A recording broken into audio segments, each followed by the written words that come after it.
Let's take a closer look at how a modern ELT pipeline actually works and what it means when we say, with AI in the loop. In today's cloud-native world, data isn't just being moved and stored. It's being transformed, analyzed, and used to power real-time decisions, machine learning models, and intelligent applications. ELT pipelines are at the center of that shift. Let's start at the beginning. Extract.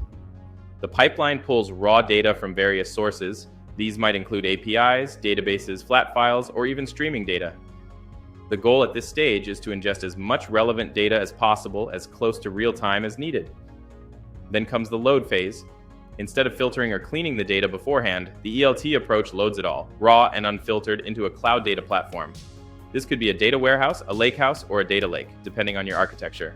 This is where things get interesting. Transform.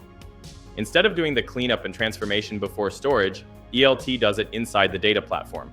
That means using SQL-based tools, orchestration frameworks, or even Python workflows to convert raw data into something clean, meaningful, and ready for use. So far, it's a standard ELT pattern. But now let's talk about what changes when we say AI in the loop.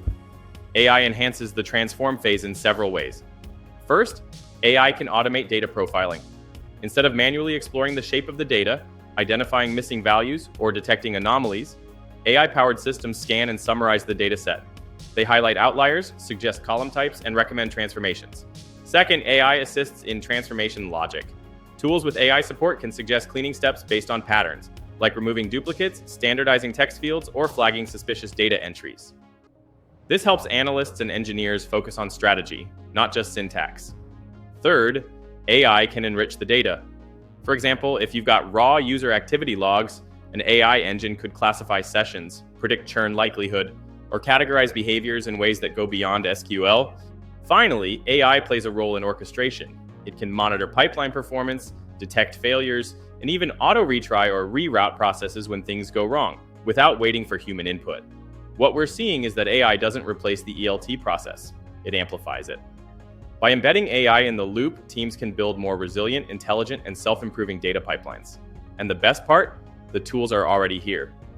Many modern ELT platforms are integrating AI-powered assistance, transformation suggestions, and intelligent monitoring right out of the box. So next time you hear someone say AI in the data pipeline, this is what they mean: a modern ELT system supercharged with automation, intelligence, and flexibility. Thanks for watching Big Data Now. In the next video, we'll explore what a fully automated AI-driven data pipeline looks like end to end. See you there.